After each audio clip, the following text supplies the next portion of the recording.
Climbing up the ladder while you in need of a shovel. Yeah. Don't give it to me easy. I like a little challenge. When it feels better when you take a little damage. Et bonjour à tous, ça y est, nouvelle vidéo.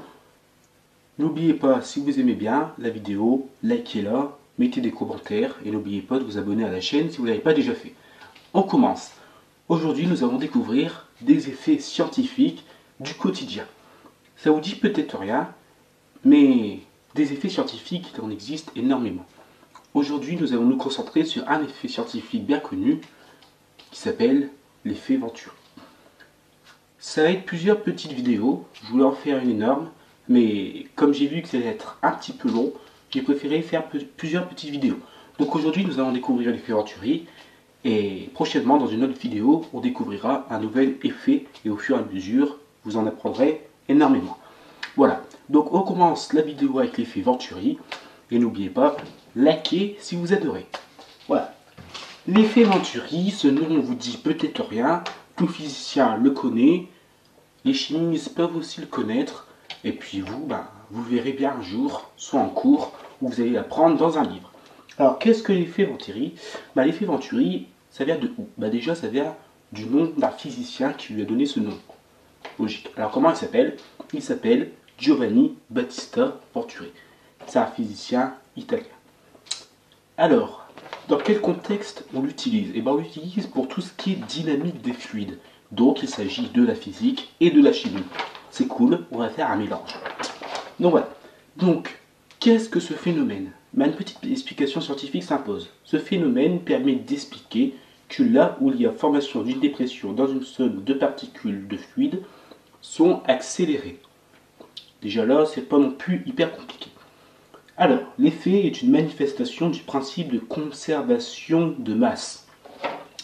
Alors, pour tous ceux qui sont pas bons en physique, qu'est-ce que la conservation de masse? Le principe de conservation de masse?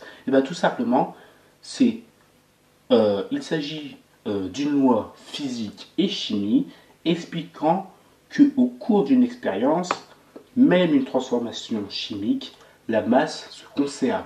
C'est-à-dire qu'au cours d'une expérience, même lors d'une transformation chimique, il y aura toujours la même masse qu'au début. Bon, c'est pas compliqué à comprendre, je pense. Voilà. Donc, ça c'est pour le principe de conservation d'une masse.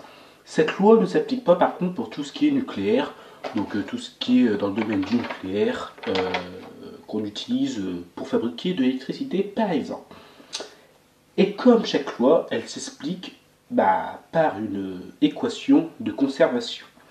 Alors je pense que vous connaissez tous la fameuse citation « Rien ne se perd, rien ne se crée, tout se transforme ». Antoine de Lavoisier, chimiste français bien connu. Donc on appelle principe de conservation de masse, et on appelle aussi ça principe de conservation de Lavoisier. Vous voyez le rapprochement et vous voyez le rapport. C'est cool. Lavoisier est très connu, pour ceux qui ne savent pas, c'est un célèbre chimiste français. Oui, il a découvert l'oxygène. On en apprend des choses. Voilà. Donc, pour en revenir sur l'effet Venturi, lorsqu'une certaine quantité de matière passe par un orifice en une unité de temps, donc là on va prendre l'exemple par exemple de 1 seconde,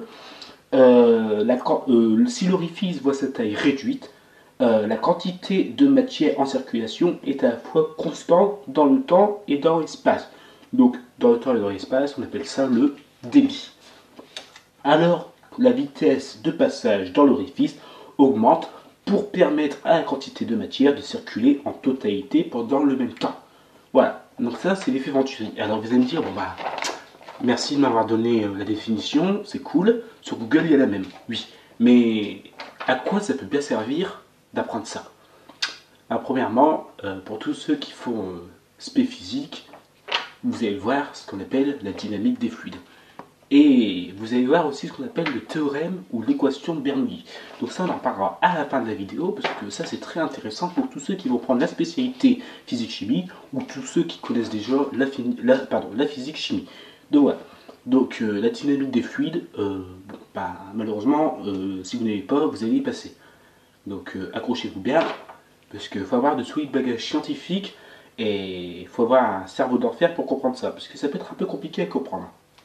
perso, j'ai pas tout compris. La définition, je pense qu'elle est simple à comprendre quand même.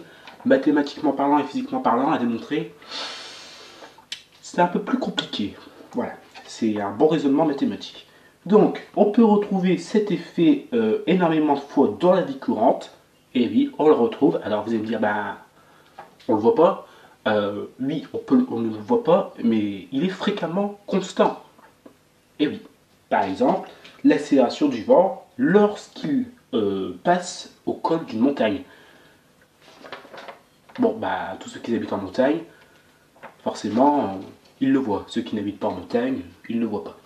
Ou bien la circulation d'eau dans les canalisations ou les rivières dans les rapides. Voilà. Bon, je pense que la plupart des gens ont déjà fait du kayak ou du canoë. On voit bien que l'effet Venturi est présent dans les rapides ou bien dans les canalisations des rivières. Voilà. Donc, dans quoi il peut être utilisé? Alors, l'effet Venturi peut être utilisé dans plein de choses. Oui, je vous l'ai dit, c'est un effet qui est présent au quotidien. Donc, on peut l'utiliser pour les tours aéro-frigérantes dont la forme est hyperboloïde. Alors, vous allez me dire, c'est quoi ça? Eh bien, vous voyez les tours des centrales nucléaires, vous savez pourquoi elles ont une forme d'hyperbole? Eh bien, c'est pour ça qu'elle a une forme d'hyperbole, la tour. C'est pour ce phénomène, l'effet Venturi, qui s'explique en partie par le tirage thermique. Donc, qu'est-ce que le tirage thermique? Effet cheminée et le mouvement de l'air dans les bâtiments, bien les cheminées, sous l'effet de la poussée d'Archimède. Alors, si vous ne connaissez pas la poussée d'Archimède, il va falloir revoir les bases. La poussée d'Archimède, c'est tout corps composé d'air flotte. Donc, vous allez sur l'eau, cool, vous flottez. Et oui, donc tous ceux qui ont peur de se noyer, alors on peut se noyer, hein, forcément, mais si vous allez sur l'eau, vous allez flotter. Merci qui? Merci Archimède. Ouais. T'as des mecs comme ça, c'est des génies quoi, ils arrivent le matin, ils se réveillent, ils trouvent des théorèmes comme ça, et puis le pire c'est que ça fonctionne. Moi le matin je me réveille, j'essaie de trouver des théorèmes, mais ça fonctionne jamais, donc c'est mort. Voilà. Donc ça c'est pour par exemple les tours aéro-frigérantes. Voilà. On peut aussi les retrouver dans les voitures de course. Bah oui. On peut les retrouver pour les pistolets à peinture aussi. Comme le paintball par exemple, et dans certains pommeaux de douche économiques d'eau. On le retrouve aussi pour la gazéification de liquide, donc par exemple l'eau, le cidre et tout ce que vous voulez, et enfin pour les pompes à essence. Voilà. Donc tout à l'heure je vous avais parlé de ce qu'on appelle l'équation et le théorème de Bernoulli. Alors, je vous l'ai dit, c'est une science où il n'y a pas de maths. Donc tous ceux qui sont bons en maths et qui adorent les maths, j'en parlerai pas dedans. Donc là, soit vous allez sur Google, soit vous allez voir dans mon cours. Parce que clairement, c'est la partie mathématique que j'ai jamais compris. Les mecs, ils font des équations qui sortent de je ne sais pas où. Pour moi, ça n'a aucun sens. Donc, non, pas pour moi. Donc, pour ceux qui sont vraiment intéressés par tout ce qui est équation au Bernoulli et théorème de Bernoulli, je pense que votre prof ou Google expliquera mieux que moi. Parce que moi, ça ne sera pas possible. Donc qu'est-ce que c'est que ça? Et bien en fait déjà l'équation ou bien le théorème de Bernoulli a été établi en 1738 par Daniel Bernoulli. Bon, c'est bon à savoir quand même. Donc 1738, ça date quand même d'il y a longtemps. Donc vous imaginez déjà le mec dans les années 1700, il a fait une équation qui allait servir après par exemple pour l'effet Venturi. Chapeau. Chapeau.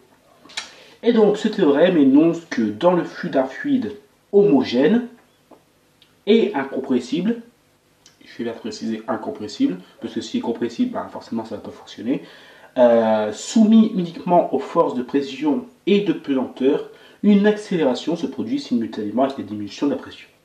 Voilà. Bon, la définition, je pense qu'elle est claire à comprendre. Mathématiquement parlant, je pense que vous n'allez pas comprendre du tout. Donc franchement, c'est pour ça que je vous dis, ceux qui sont vraiment balèzes en maths, balèzes en tout ce qui est calcul physique, je vous laisse la possibilité, je vous laisse l'envie d'aller découvrir cette fabuleuse équation. Ouais. Non, parce que non, c'est affreux. En fait, j'ai regardé, je ne sais même pas, je ne sais pas, ça, pour moi ça n'a aucun sens. Le mec en 1738, il a créé une équation.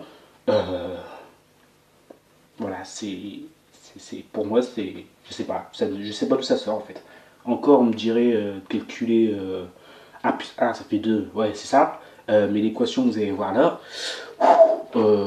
courage quoi, parce que si vous comprenez pas du premier coup, c'est normal. J'ai regardé une fois, 2 fois, 3 fois, j'ai jamais compris, donc j'ai laissé tomber, c'est pas important pour moi. Voilà. Moi, je préfère vous donner la bonne définition scientifique, vous appliquer le bon théorème, mais pour tout ce qui est calcul, laissez faire les autres.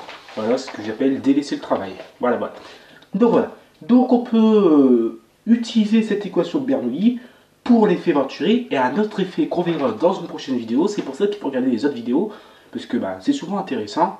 Non, c'est pas souvent, c'est intéressant et ça peut servir pour votre culture scientifique ou pour ceux qui veulent devenir physicien, chimiste, ingénieur. Voilà. Donc on peut aussi utiliser l'équation de Bernoulli pour ce qu'on appelle l'effet Magnus. Et pour tous ceux qui sont fans de foot, ça va vous plaire parce que l'effet Magnus sert dans tout ce qui est sport de balle et de ballon. Donc le golf, le basket, le foot, le volley, et tralali, et tralala. Voilà, voilà. Donc pour moi, la vidéo sur l'effet Venturi, c'est fini. J'espère que vous avez compris. Si vous n'avez pas compris, bon forcément il existe Google ou bien d'autres vidéos YouTube. Moi j'essaye de faire simple en explication claire. Et si vous avez des questions, marquez-les dans les commentaires. Et si c'est des questions de mathématiques, par contre, clairement, faut pas demander à moi, parce que moi, les maths, on n'est pas du tout amis. Voilà, voilà. Donc voilà, ça y est, ma vidéo est terminée. N'hésitez pas à proposer des commentaires et à lâcher des pouces si vous avez aimé la vidéo. Et on se retrouve bientôt pour une autre vidéo sur un autre effet bien connu. Et la prochaine vidéo, on parlera bien sûr de notre cher et ami l'effet Doppler-Fizeau. Ouais, vous croyez que j'allais dire l'effet Magnus? Non, l'effet Magnus, je me réserve pour plus tard parce que celui-là, c'est mon effet préféré. Non, ça sera l'effet Doppler-Fizeau. Donc voilà. Donc, ce nom vous dira peut-être quelque chose, peut-être que certains connaissent, peut-être que certains ne connaissent pas. Vous allez découvrir ça dans une prochaine vidéo. Voilà, j'espère que vous avez aimé la vidéo. N'oubliez pas, la science est un plaisir. Et on se retrouve bientôt pour une autre vidéo sur SB, Science Buissonnière.